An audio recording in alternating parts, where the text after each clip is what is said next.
সবাই একবার সালাওয়াত পড়েন মুহাম্মদ ওয়া আলে মুহাম্মদ।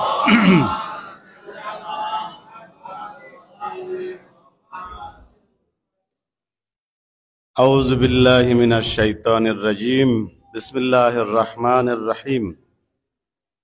আলহামদুলিল্লাহি রাব্বিল আলামিন ওয়াসসালাতু ওয়াসসালামু আলা সাইয়্যিদিল আমবিয়া ওয়া আশরাফিল মুরসালিন سيدنا ومولانا أبي القاسم المصطفى محمد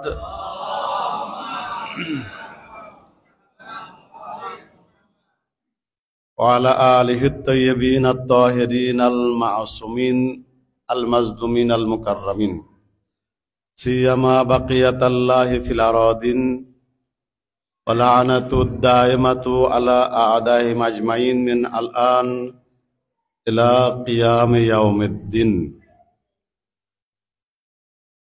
13ই রজব মাওলা কায়নাত আলী ইবনে আবি তালিব আলাইহিস সালামের পবিত্র বেলাদাত।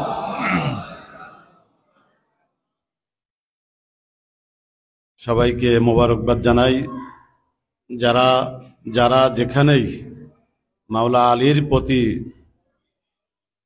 ইশক ও মহব্বত পোষণ করেন তাদের সবাইকে মোবারকবাদ জানাই।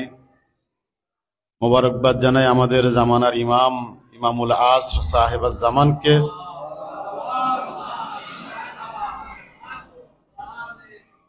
মোবারকবাদ জানাই আমাদের জামানার বর্তমান রাহবার আয়াতুল্লাহ সৈয়দ আলী খামেনেয়ীকে।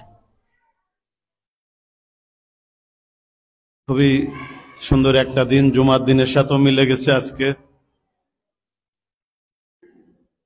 অনুষ্ঠান তো 4টায় শুরু হয়ে গেছে এবং অনেকক্ষণ পার হয়ে গেছে। নামাজের পরে আমাকে এসে অনেকে বললেন কি চলে যাই তাহলে, মানে অনুষ্ঠান হয়ে গেছে মনে করেছে আর কি। তো সবাই চলে যাওয়ার জন্য প্রস্তুত, এজন্য বেশি আলোচনা করা যাবে না।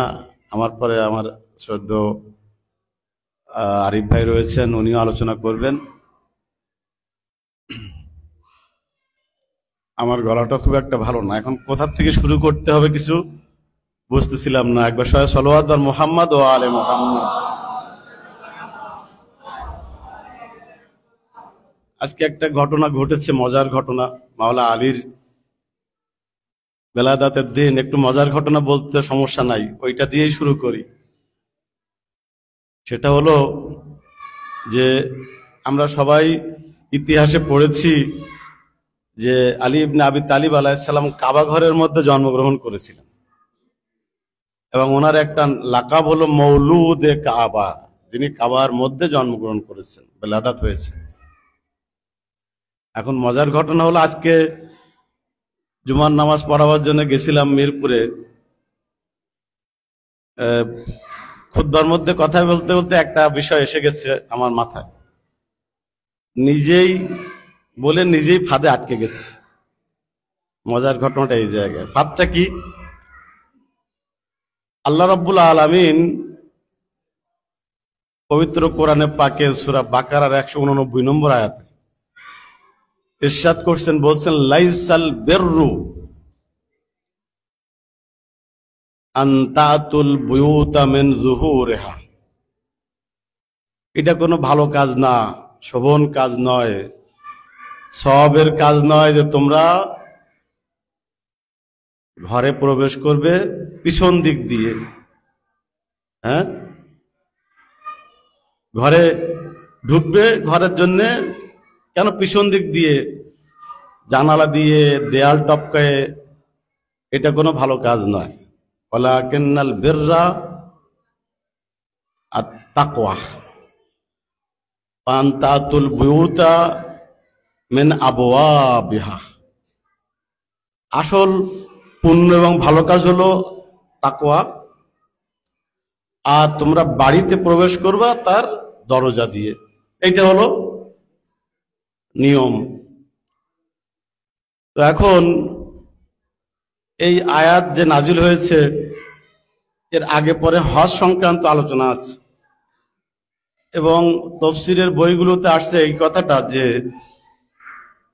বিশেষ করে আনসাররা তারা যখন সফরে বেরোতো, মক্কায় আসতো বা কোনো জায়গায়, এরপর যখন নিজের বাড়ি যেত ফিরে, ওদের মধ্যে একটা বিশ্বাস ছিল এই যে দূর সফরে গেলে যখন বাড়ি ফিরে আসে দরজা দিয়ে নয়, পিছন দিক দিয়ে ঢুকতে হবে। এটা একটা বিশ্বাস ছিল।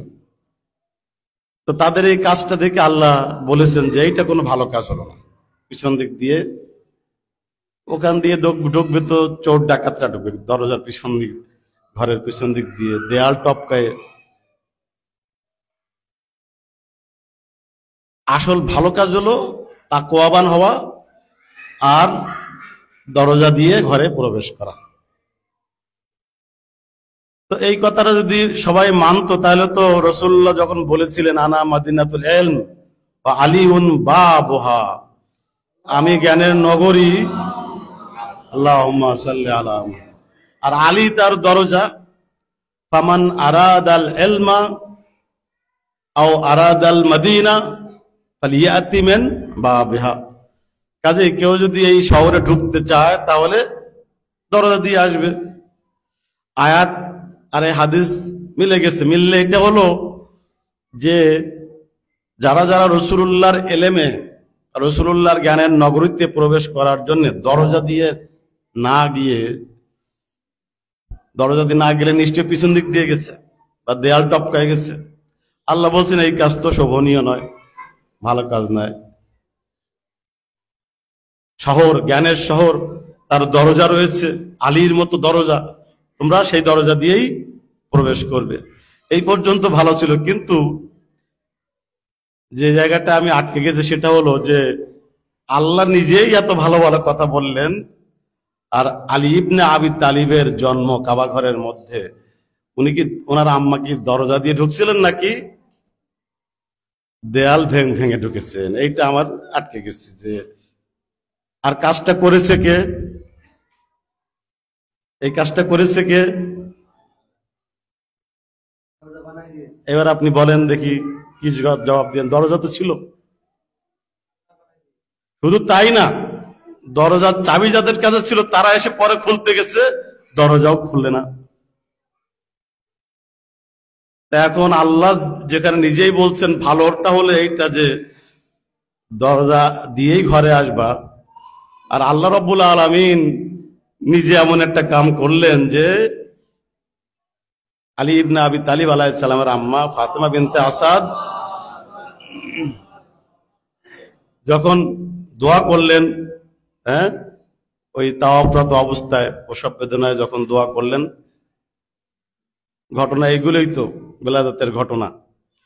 এবং আল্লাহর পক্ষ থেকে গায়েবী আওয়াজ আসলো, তুমি এইখান দিয়ে চলে এসো।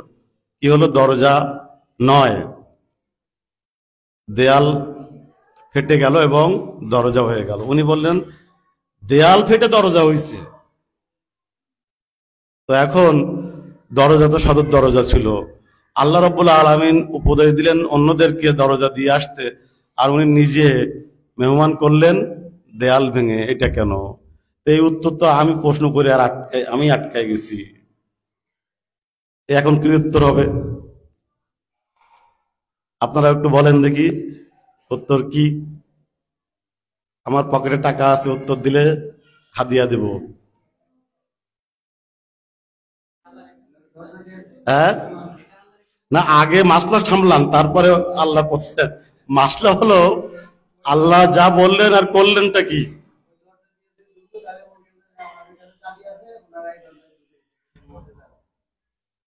এখন আল্লাহর কাজে তো আর ভুল ধরা যাবে না। হেকমত আছে, হেকমতটা আমরা বুঝতে পারতেছি না, সেটা হলো কি? যাক, বেশিক্ষণ আটকে থাকতো না, আমার তাড়াতাড়ি একটা আয়াত মাথায় এসে গেছে এবং যাহাই করে ওখান থেকে বেঁচে আসছিলাম। পরে আমার খুব মনে মনে হাসিও পাইলে, এটা মনে করলাম আজকে একটু আনন্দের দিন, আপনাদের সাথে শেয়ার করি। ঠিক আছে? এই একই ঘটনা হযরতে মারিয়ামের, সূরা মারিয়ামের 19, 20, 21 এই 3টা আয়াত দেখবেন, ওখানে এইগুলো আছে। আল্লাহ রাব্বুল আলামিনের পক্ষ থেকে রূহ, উনি বলছেন আমি রূহকে পাঠালাম আল্লাহর পক্ষ থেকে। রূহ মানে জিবরাইল হবে। আসলেন মারিয়ামকে এসে বললেন যে আমি আল্লাহর পক্ষ থেকে এসেছি, তোমাকে একটা গোলাম মানে একটা সন্তান দান করব, আল্লাহর পক্ষ থেকে। হযরত মারিয়াম জবাব দিলেন, আন্না লি গোলাম, এটা কিভাবে হয়? আমাকে কেউ স্পর্শ করেনি, আমি কোনো খারাপ নারী নই। তো নিয়ম তো হলো বিয়ে শাদী হবে, স্বামী স্ত্রী থাকবে, তারপরে সন্তান আসবে। হ্যাঁ, এখানেও আরেকটা নিয়ম ভঙ্গ। আল্লাহ রাব্বুল আলামিন ওই স্বামী ছাড়া সন্তানের যে এটা হলো, এখন এই জায়গায় দেখলে যে এখানে কি হিকমত ছিল, খানিকটা মিলেছে না আমাদের এই জায়গায়? হ্যাঁ, ওই জায়গায় সম্ভবত 20 নম্বর আয়াতে এসে যখন হযরত মারিয়াম প্রশ্ন করছেন যে এটা কিভাবে সম্ভব, আমাকে কেউ কোনো মানুষ স্পর্শ করেনি, কোনো পুরুষ, আমি কোনো খারাপ নারী নই, তাহলে কিভাবে আমার সন্তান হয়?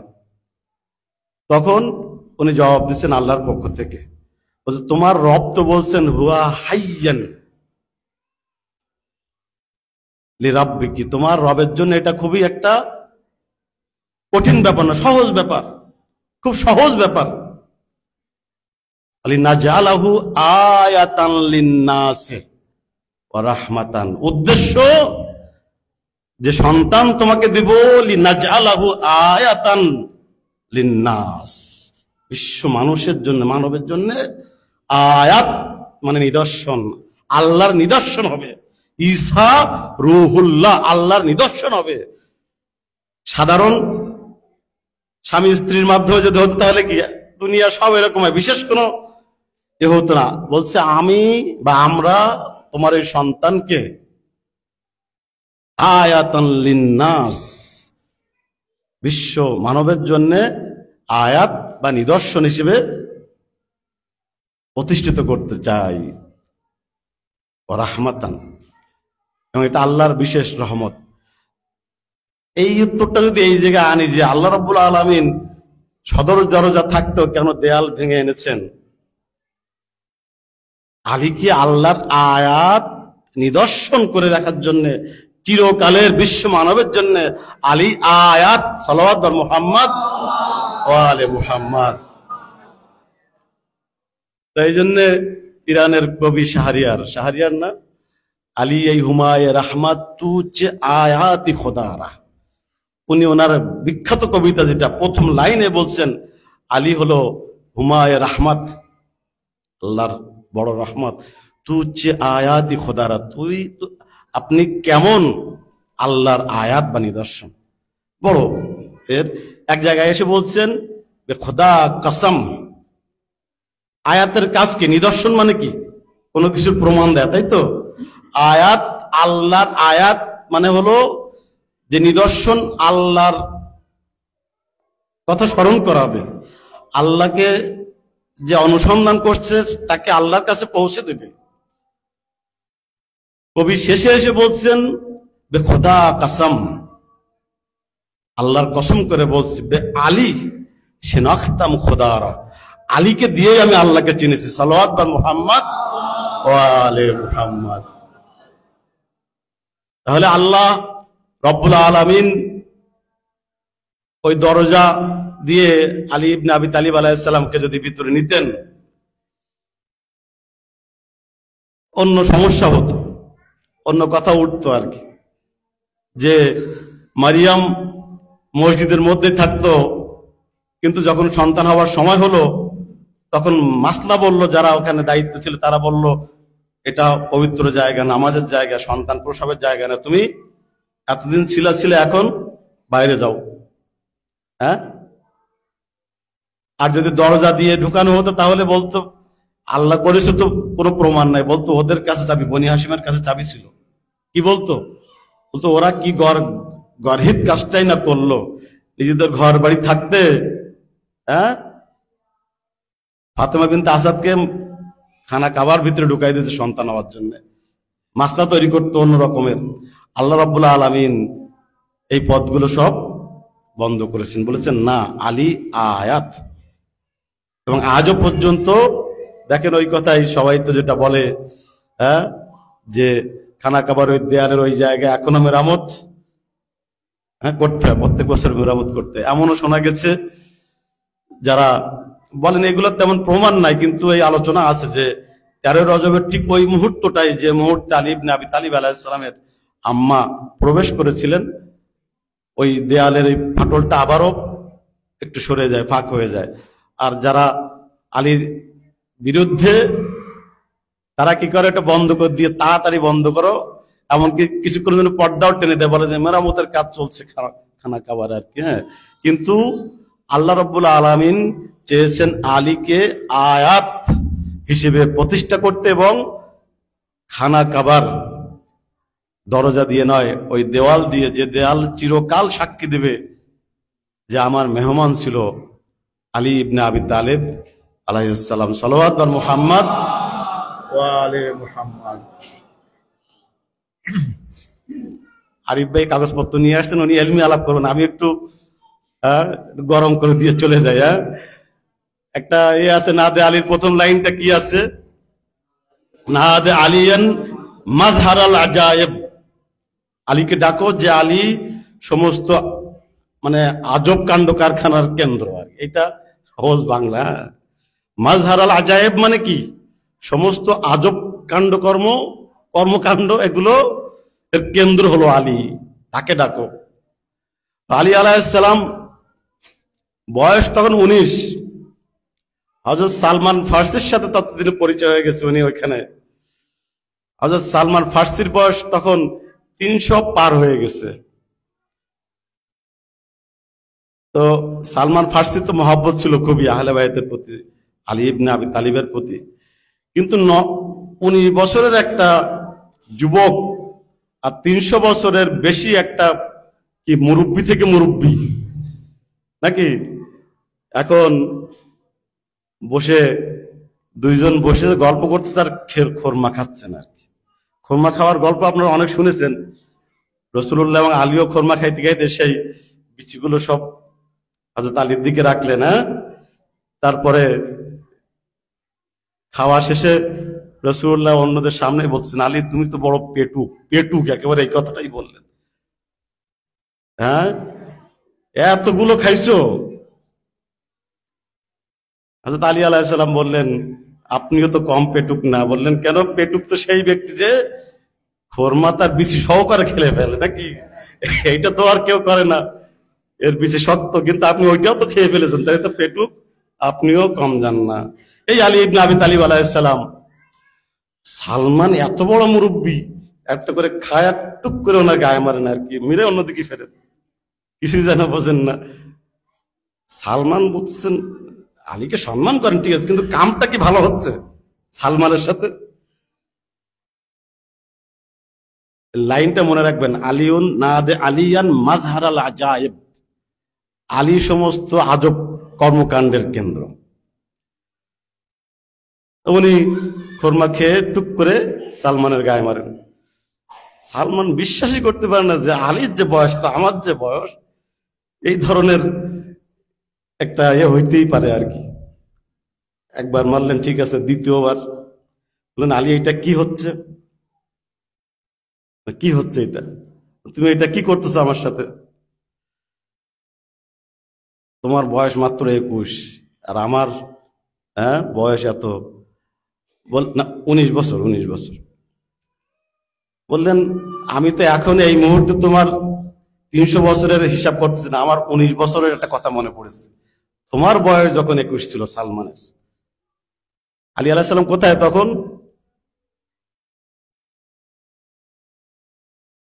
উনি বলছেন কি, এখন তো তোমার 19 বছরের কথা, আমার ওইটা করেই তোমার সাথে এই কামটা করতেছি, তখন তো আর অসুবিধা নাই, দুইজন সমবয়সী বন্ধুর মতন আর কি।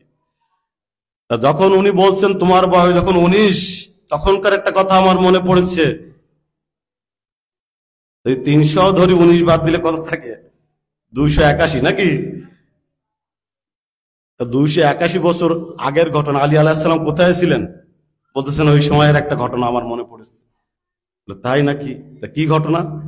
বললেন, তুমিও যখন 19 বছর বয়স ছিল, তোমার বাড়ি থেকে বের হয়ে গেছিলে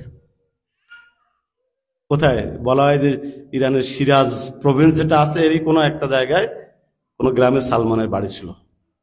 হযরত সালমান ফার্সি ছোটবেলা থেকেই হক পথের, হক তৌহিদের সন্ধানে ছিলেন এবং এতটাই করতেন যে ওনার পরিবার ওনাকে শেষ পর্যন্ত মেনে নেয়নি। 19 বছর বয়সে উনি বাধ্য হয়েছিলেন ঘর ছাড়তে। এবার রওনা হয়েছিলেন।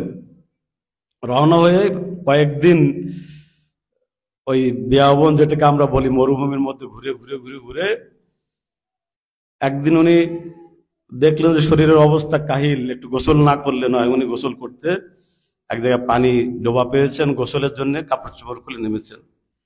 ডুব মেরে উঠে দেখে কাপড় চোপড় যে জায়গাটা রাখা, ইয়া বড় একখান সিংহ ওনার দিকে তাক করে বলে, ওঠো, উঠে আসো, তোমার সাথে আমার কাজ আছে নাকি।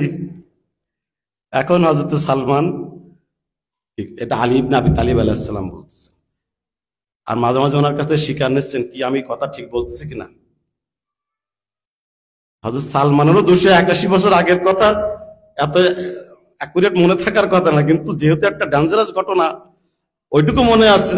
হ্যাঁ, আমাদের 2-5 বছর আগের কথা মনে নেই। হ্যাঁ, 281 বছর আগের কথা হযরত সালমানেরই অনেক কিছুই মনে আসতেছে না, কিন্তু ওই শেষের ঘটনা যে সিংহ তাকে তাক করে টার্গেট করে তাকাইছিল, এইটা তার মনে আছে।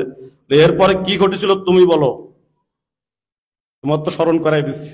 এর পরের ঘটনা বলো। বললো, ওই অবস্থায় আমি দেখলাম আমি এখন কি করি, কাপড়ের কাছে যাইতে পারতেছি না, উঠতে পারতেছি না, আমি এখন কি করি। আমি যে আল্লাহ, এক আল্লাহর জন্য আমি বের হয়েছি এবং পথে এসে বিপদে পড়েছি, সে আল্লাহর কাছে তাওয়াসসুল করলাম। একটু পরে দেখলাম কেউ একজন ঘোড়ায় সওয়ার হয়ে আসলো, মুখে নেকাব পরা, যাকে দেখে সিংহ নত হয়ে গেল এবং আলী ইবনে আবি তালিব আলাইহিস সালামের আজায়েব এখান থেকে শুরু। তারপরে কি হলো, বললো আমি অবাক হলাম, সিংহ এতটাই নত হয়ে গেল যে ওই ঘোড়সওয়ারের ইশারায় সে তখন চলা শুরু করলো।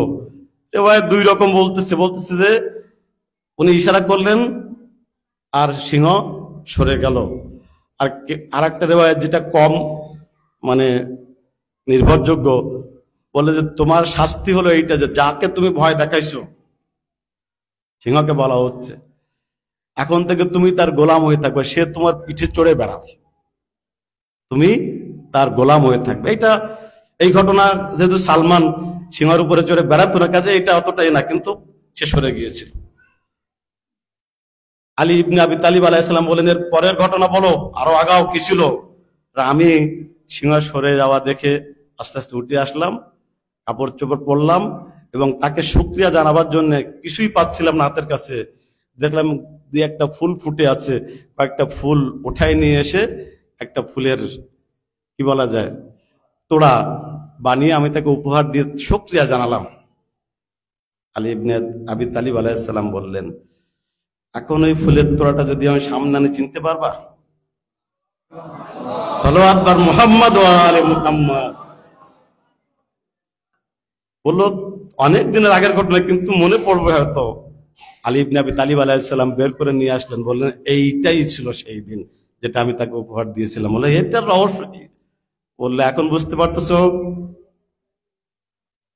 ঘোড়সওয়ারকে না দে আলিয়ান মাজহারাল আজায়েব, আলীকে ডাকো সমস্ত আজব কর্মকাণ্ডের কেন্দ্র আলী ইবনে আবি তালিব আলাইহিস সালাম। সালমানের মাথা খারাপ হয়ে গেছে, এটা কি শুনলাম আর কি দেখলাম, প্রমাণ তো আছে অস্বীকার করারও, আর মাওলা আলীকে সে অস্বীকার করবে কেন? সে তো মাওলা আলীকে ওইভাবেই মানে। উনি উঠে চলে গেলেন সোজা রাসূলুল্লাহর কাছে। ইয়া রাসূলুল্লাহ, রাসূল বলেন কি ব্যাপার সালমান, তোমার এত উদ্ভ্রান্ত লাগতেছে কেন, কি হলো? বললো আমি তো কিছুই বুঝতে পারতেছি না। কেন, কি ঘটেছে? বললেন 200, এই যে হিসাব করে বলতেছি এটা কিন্তু আমাদের অঙ্ক, ঠিক আছে? মানে 19 বছর বয়স ছিল সালমানের সেই সময়, এইটা হলো মূল কথা। আর এই ঘটনা যখন ঘটতেছে 300-র উপরে তার বয়স, সেই হিসেবে কথাটা বলছি আর কি। বলে সেই সময়ের ঘটনা আলী ইবনে আবি তালিব কি দেখালো আর কি হলো আমি তো কিছুই বুঝতে পারলাম না। আল্লাহ রসুল বললেন এটা তো কম, আরো শুনবো আলীর আজব কাণ্ড কারখানা।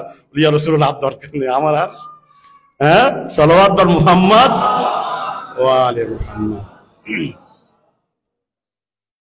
আপনারা তো বাড়ি যাওয়ার জন্য রেডি আছেন, আবার আরিফ ভাইয়ের সময়টা আমি না নেই, আর কথা বলবো না, এখানে নেমে যাব। এইবার বললে কিন্তু 20 মিনিট সময় দিতে হবে। সালাওয়াত বার মুহাম্মদ ওয়া আলি মুহাম্মদ। আলী ইবনে আবি তালিব আলাইহিস সালাম জন্ম কাবা ঘরের ভিতরে। আমরা এখন সব মোটামুটি এখনকার জামানায় অনেক কিছু আমাদের কাছে পরিষ্কার, যেটা সেই আমলের মানুষের কাছে পরিষ্কার ছিল না জ্ঞান বিজ্ঞানের উন্নতির কারণে। এই যে পরমাণু আছে না, অ্যাটম, ওর মধ্যে অ্যাটম কি খুব বড় জিনিস নাকি? বলা হয় যে একটা সূর্যের আগায় নাকি 1 মিলিয়ন পর্যন্ত জায়গা নিতে পারে, ধরতে পারে একটা সূর্যের আগায়। তাহলে ওই অ্যাটমের ভিতরে ইলেকট্রন আছে, প্রোটন আছে, নিউট্রন আছে। ওরা কি চুপচাপ বসে আছে নাকি? আপনাদের মধ্যে নাকি অহরহ ঘুরতেছে এবং প্রচন্ড জোরে ঘুরতেছে। ওই একটার সাথে আর একটা যদি লেগে যায় তাহলে এই যে পরমাণু বোমা যে এর চেয়ে বেশি জোরে বাস্ট হবে, এইগুলোই তো বলছে সায়েন্স। তাহলে একদম ক্ষুদ্র কণার ভিতরেও একটা ঘূর্ণায়মান একটা কিছু আছে, তাই তো? প্রচন্ড জোরে ঘুরতেছে। যা কিছুই ঘোরে তার একটা কেন্দ্র টান থাকে, যদি না থাকে তাহলে সেটা ছিটে চলে যাবে। আপনি একটা হাতে রশি নিয়ে মাথায় একটা ইট বা কিছু দিয়ে করে ঘুরাইতে থাকেন, আপনার হাতটা এখানে কেন্দ্র নাকি? আপনি লুজ করেন, দেখেন থাকবে না, কিছু ছুটে চলে যাবে। এই নিয়মে দুনিয়ার সবকিছু চলতেছে। এই যে পৃথিবী ঘুরতেছে, হ্যাঁ, তারপরে এই সৌরজগতের এই সবগুলো গ্রহ যেগুলো আছে, সেগুলো নক্ষত্র সব সৌরজগৎকে, সূর্যকে কেন্দ্র করে ঘুরতেছে। তারপরে এরকম আরো কত সৌরজগৎ মিলে এরকম আগাইতে যান, যত সব ছায়াপথ, আরো কি কি বড় বড় সব বিজ্ঞান যে কথাগুলো বলছে, সবকিছুই ঘূর্ণায়মান। আর ঘূর্ণায়মান মান হলে তার একটা নিউক্লিয়াস বা কেন্দ্র থাকবে, না হলে ছিটকে যাবে। এইটাই হলো নিয়ম।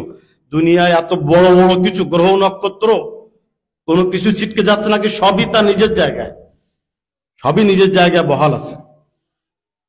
তাহলে কেন্দ্রটা যত শক্তিশালী হবে, ওরকম ভারী শক্তি দিয়ে তাকে কেন্দ্র করে যা কিছু ঘুরছে সেগুলোকে সে আঁকড়ে রাখতে পারবে। এগুলো খুব সহজ কথা, এগুলো কোরআন হাদিস পর্যন্ত যাওয়ার দরকার নেই। এটা বিজ্ঞানের কথা, আমাদের যারা শিক্ষিত মানুষ এগুলো আমাদের কাছে ক্লিয়ার। তাহলে সব কিছুই ঘূর্ণায়মান এবং যা কিছু ঘুরছে তার একটা কেন্দ্র আছে, এবং ওই কেন্দ্রর এতটাই শক্তি থাকা উচিত বা থাকতে হয়, তাকে কেন্দ্র করে যা কিছু ঘুরছে ওইটাকে টেনে রাখার মতো তার যে কক্ষপথ, তার যে ঘূর্ণায়নের পথ, ওই পথে ধরে রাখার জন্য এটা কোনো দড়ি দিয়ে বাঁধা নয়, কিন্তু একটা শক্তি আছে এর ভিতরে। হ্যাঁ, কোরআনে আল্লাহ রাব্বুল আলামিন বলছেন, আমি আসমানকে দাঁড় করাইছি বে আমাদের লা তারাও নাহা। খুঁটি আছে ঠিকই, কিন্তু তোমরা দেখো না এটাকে। এটা ইট কংক্রিটের খুঁটি নয়, এটা হলো শক্তি। এখন মধ্যাকর্ষণ শক্তি আমাদের কাছে পরিষ্কার, এরকম আরো কত বড় বড় শক্তি কাজ করছে যাকে কেন্দ্র করে এই গ্রহ নক্ষত্রগুলো চলছে। এটা গেল জাগতিক ব্যাপার, জাগতিক ব্যাপার। হ্যাঁ, গ্রহ নক্ষত্রের কথা। এবার আসেন মানুষ আর জিনের ভিতরে। মানুষ আর জিনের ভিতরে আপনারা দেখবেন, আমরা দূরে আছি, 5 ওয়াক্ত নামাজ পড়ি কাবা ঘরের দিকে ফিরে, হ্যাঁ, কিন্তু যত আগাইতে থাকবেন, যত কাছে যাবেন কাবা ঘরের কাছাকাছি, কি দেখবেন? কাবা ঘরকে কেন্দ্র করে অহরহ মানুষ ঘুরতেছে, তাপ করতেছে না? এটা কি হালিকালের কথা নাকি? কাবা ঘরের জন্মই হয়েছে ঘোরার জন্য নাকি? কাবা ঘরকে কেন্দ্র করে এই ঘোরাঘুরি চলছে, নাম আমরা দেই তাওয়াফ। এখন তো আলহামদুলিল্লাহ উপর থেকে ড্রোন দিয়ে ছবি, স্যাটেলাইটের ছবি পাওয়া যায়। যখন কাবা ঘরের বিশেষ করে হজের সময় লক্ষ লক্ষ মানুষ যখন ঘুরে, কি সুন্দর দৃশ্য। এই যে ঘুরছে, কেন্দ্র হলো কাবাঘর। কাবাঘরের ইট পাথর যেটা আছে তার কতটুকু শক্তি আছে এই ঘূর্ণয়নকে আটকে রাখার জন্য বা এটাকে বহাল রাখার জন্য। আস্তে আস্তে আপনাদেরকে কাছাকাছি নিয়ে আসতে চাচ্ছি। আলী ইবনে আবি তালিব আলাইহিস সালাম, কবি বলছেন ওই দিন যেদিন আল্লাহ ফেরেশতাদেরকে হুকুম দিয়েছিলেন সিজদা করো, ওই সিজদা জায়েজ হতো না, যেহেতু গায়রুল্লাহ। যদি না আদমের ঔরসের মধ্যে আলীর নূর থাকতো। সাল্লাল্লাহু আলা মুহাম্মদ ওয়া আলি মুহাম্মদ।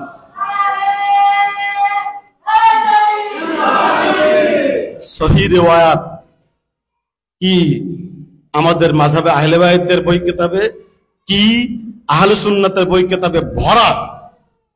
এবং সবচেয়ে বিখ্যাত যে রিওয়ায়াতটা এখানে আসছে সেটা বর্ণনাকারী হল হযরত আয়েশা রাদিয়াল্লাহু আনহা।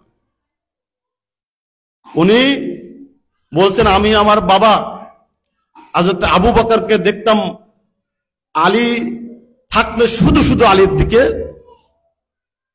নজর করতেন, তাকিয়ে দেখতেন। এতটাই তাকাতেন যে আমি একসময় প্রশ্ন করলাম, ইয়া আবাত, হে আমার বাবা, আপনি কেন এত বেশি বেশি আলীর মুখের দিকে তাকান? বাবা জবাব দিলেন কন্যাকে, বললেন, কেন তাকাই?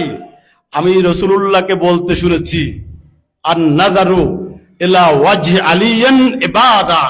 সাল্লাল্লাহু আলা মুহাম্মদ ওয়া আলি মুহাম্মদ। আলীর মুখ পানে তাকিয়ে থাকে তো ইবাদত। এক আছে সওয়াব, একটা ইবাদত। ভালো করে বুঝবেন, ইবাদত করতে হলে কুরবাতান ইলাল্লাহ নিয়ত লাগে। ইবাদত করতে হলে ওখানে আল্লাহর সাথে শরীক করা যায় না। কিন্তু সওয়াব অন্য জিনিস। আমি একজন আলেমকে ভালোবাসি, তাকে দাওয়াত করে খাওয়াই বা তাকে একটা হাদিয়া দেই, আমাদের দিতে বলছি না। সাল্লাল্লাহু আলা মুহাম্মদ ওয়া আলি মুহাম্মদ। বলবেন নুনি কত চালাক, এই ফাঁকে দুইটা না, এই কথা বলতে চাচ্ছি না। ভক্তি করেন আপনি, হাদিয়া দেন, একটা দাওয়াত করে খাওয়ান, এগুলো সবের আশা করেন নাকি? কিন্তু ইবাদত করেন নাকি আলেমকে? তা তো না। কিন্তু আর নাযারু ইলা ওয়াজহি আলিয়্যিন ইবাদাহ, আলীর মুখে পারে তাকানো ইবাদত। এটা অনেকগুলো বইতে আছে। এবং এটা যেটা রিওয়ায়াতটা আপনাদেরকে বললাম, হযরত আয়েশা বর্ণনা করছেন তার বাবার উদ্ধৃতি দিয়ে, যারা আলীর সাথে ভালো ছিল না। সাল্লাল্লাহু আলা মুহাম্মদ ওয়া আলি মুহাম্মদ। কবি বলছেন ওইটাও একটা ইবাদত ছিল। সিজদা করা ইবাদত না? আল্লাহ রাব্বুল আলামিন বললেন সিজদা করো। আদম যদি খালি খালি আদম হতো তাহলে এই সিজদার ব্যাখ্যা আপনি দিতে পারতেন না। আদম একজন মানুষ, মাটি থেকে কেবল সৃষ্টি। কবি বলছেন যদি না আদমের ঔরসের মধ্যে আলীর নূর, যেটা বংশ পরম্পরায় নবীদের ঔরসের মাধ্যমে শেষ পর্যন্ত এসেছে,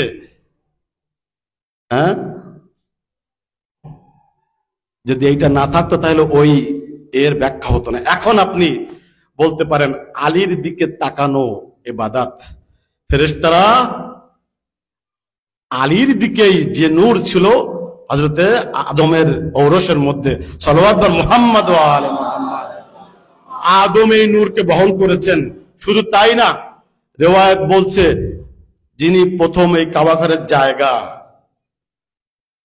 ঘরের মাপ নিতে হয়, আগে ঘরের জায়গা ঠিক করতে হয়, এই জায়গা নির্ধারণ করেছিলেন আদম আলাইহিস সালাম।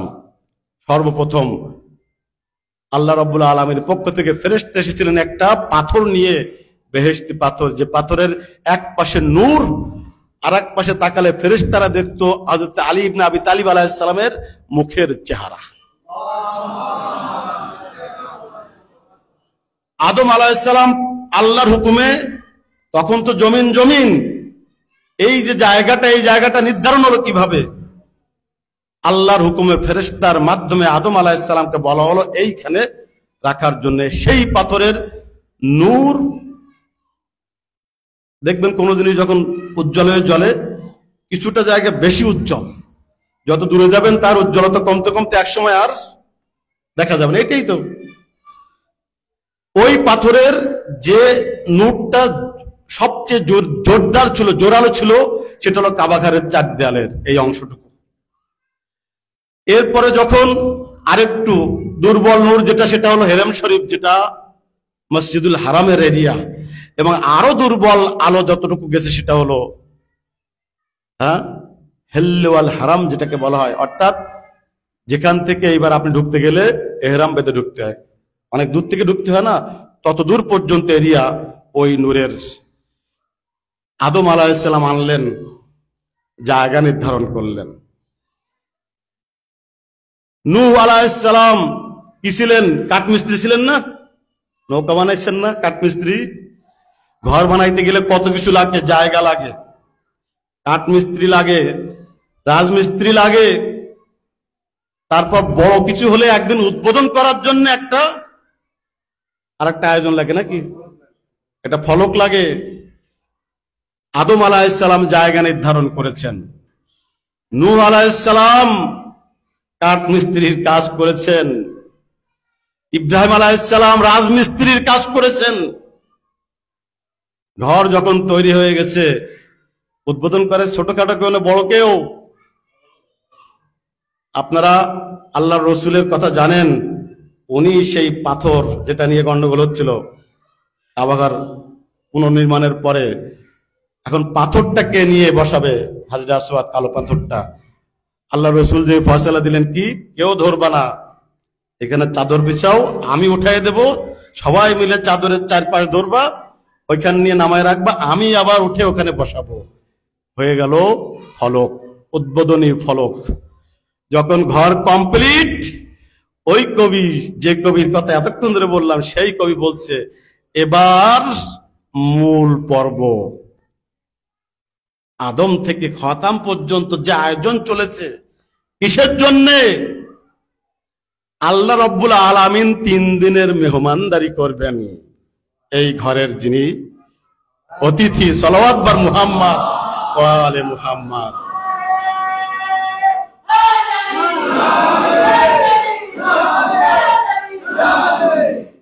বুঝে গেল? কাবা ঘরের অতিথি যে কেউ নয়, যারা আয়োজন পয়গম্বরা আদম থেকে খাতাম পর্যন্ত যে আয়োজন করেছেন। এইবার আবার আমাদের কথাগুলো বলি। কাবা ঘরের ভিতরে মৌলুদে কাবা আলী ইবনে আবি তালিব আলাইহিস সালাম, আলীর সাথে সম্পর্ক হলো মহব্বতের সম্পর্ক। আলী নিজেও বলেছেন, আমাদের যারা শিয়ারা আমাদের আহেব্বা, আমাদের মহব্বত করে, বিশেষ করে ওনাকে মানা, আমাদের সাথেই চলে। তারপরে আরো কয়েকটা বর্ণনা দেওয়ার পর বলছেন, হায় যদি এদেরকে আমি দেখতে পারতাম। আলী আলাইহিস সালামের এই শিয়াদের দেখার বড় বাসনা ছিল। এই যে আমরা আজকে এত 1000 বছর পরে, আরে 1000 বছর তো আলী আলাইহিস সালাম দেখা কোনো ব্যাপার। সালমানকে কিভাবে দেখেছিলেন? আমাদের হিসেবে তখন তো আলী আলাইহিস সালামের জন্মই হয়নি। মাজহার আল আজায়েব, আজব কাণ্ড কারখানার কেন্দ্র মাওলা আলী ইবনে আবি তালিব আলাইহিস সালাম। আমাদের মতো শিয়ারা যারা মহব্বত করে ওনাকে, যারা ওনাকে মানে, ওনার সাথে থাকতে চায়, তাদেরকে দেখার জন্য উনি আফসোস করেছেন। বড়ই ভালোবাসেন মাওলা আলী ইবনে আবি তালিব আলাইহিস সালাম। আল্লাহুম্মা সাল্লি আলা মুহাম্মদ। কি চাচ্ছিলেন? আল্লাহ রাব্বুল আলামিন ব্যাখ্যা দিলেন, বললেন,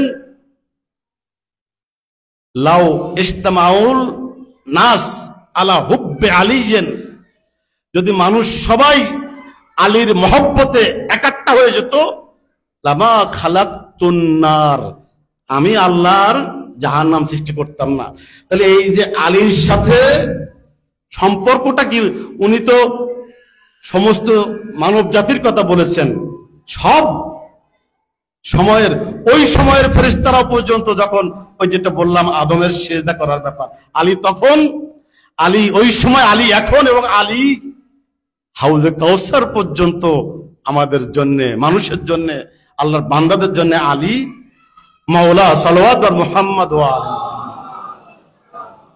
আলীর সাথে মহব্বতের সম্পর্ক।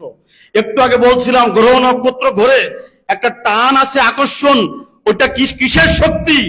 অবশ্যই শক্তি একটা আছে, দেখতে পাই না। বিজ্ঞানীরা কখনো বলবে মধ্যাকর্ষণ শক্তি, কখনো মহাকর্ষ শক্তি, যে ব্যাখ্যাই দিক এটা জাগতিক ব্যাখ্যা। কিন্তু আলীর সাথে যারা ঘুরে, আলী কাবা ঘরের কেন্দ্রে, আর যারা ঘুরে ঘুরে বেড়াচ্ছে তারা তো ঘুরছে। কিভাবে এদের সাথে বন্ধন? মহব্বতের সাথে সম্পর্ক। আপনি দেখেন কাবা ঘরের এই যে তাওয়াফের ব্যাখ্যা বলা হয় যে আপনাকে বাম দিক কাবা ঘরের দিকে রেখে, এদিকে কাবা ঘর, আপনাকে বাম পাশ এইদিকে রেখে, আচ্ছা আমরা সব কাজে ডান দিকটা আগে বাড়াই দিই নাকি? ডান হাত, হ্যাঁ, ডান পাশ, এইটাই তো বলি নাকি?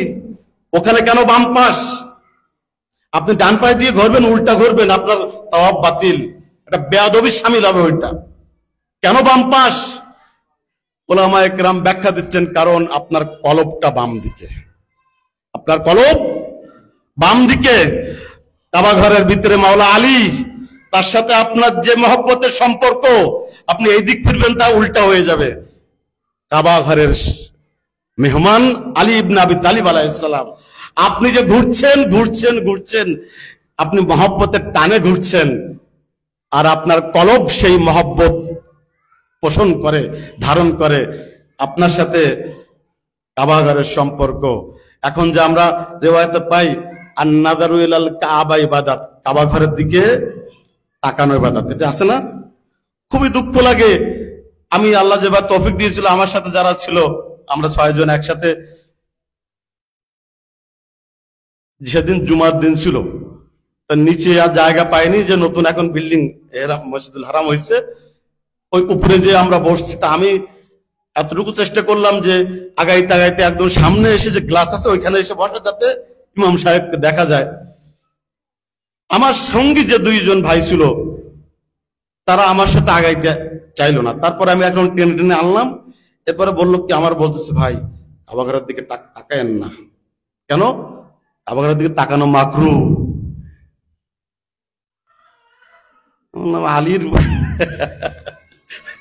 কাবা ঘরের দিকে তাকানো মাকরু, নজর নিচের দিকে রাখেন। এখনো তাহলে এইগুলো পাওয়া যায় নাকি? এগুলো পাওয়া যায়, শুধু না তাদেরকে এই সমস্ত শিক্ষা দেয়া হয়। হাদিস বলছে আন-নাযারু ইলা আলিয়ান ওয়াজহ আলিয়ান ইবাদা। ওই একই রিওয়ায়াত কাবা ঘরের ব্যাপারে, আন-নাযারু ইলাল কাবা ইবাদা, কাবার দিকে তাকানো ইবাদত। ঠিক একই হুকুম আলী ইবনে আবি তালিব আলাইহিস সালামের ব্যাপারে, আলীর মুখের দিকে তাকানো হলো ইবাদত। আলী ইবনে আবি তালিব আলাইহিস সালাম के केंद्र माওলায়ে কায়নাত, মাওলায়ে কায়নাত। সমস্ত মুমিনদের সম্পর্ক যারা ঘুরছে, সব মাওলা আলীর সাথে তাদের এই মহব্বতের সেই কানেকশন, সেই টান, সেই সুতা বাঁধা, যেটা আমাদের নাজাতের কারণ। ইনশাআল্লাহ আমি আর সময় নেব না। ইনশাআল্লাহ সবার জন্য দোয়া করি। আবার একবার মোবারকবাদ জানাই মাওলা আলী ইবনে আবি তালিব আলাইহিস সালামের বেলাদাত উপলক্ষে। সবার প্রতি আমার অনুরোধ, কি নিয়ামত আমরা পেয়েছি, এই নিয়ামতের কদর আমরা যেন দিতে পারি। মাওলা আলী আলাইহিস সালামের যে মহব্বত, সেই মহব্বত আমরা বুকে ধারণ করতে পারি, এই মহব্বত নিয়ে বাঁচতে পারি, এই মহব্বত নিয়ে মরতে পারি। আল্লাহ আমাদের সেই তৌফিক দান করুন। আসসালামু আলাইকুম ওয়া রাহমাতুল্লাহি ওয়া বারাকাতুহু।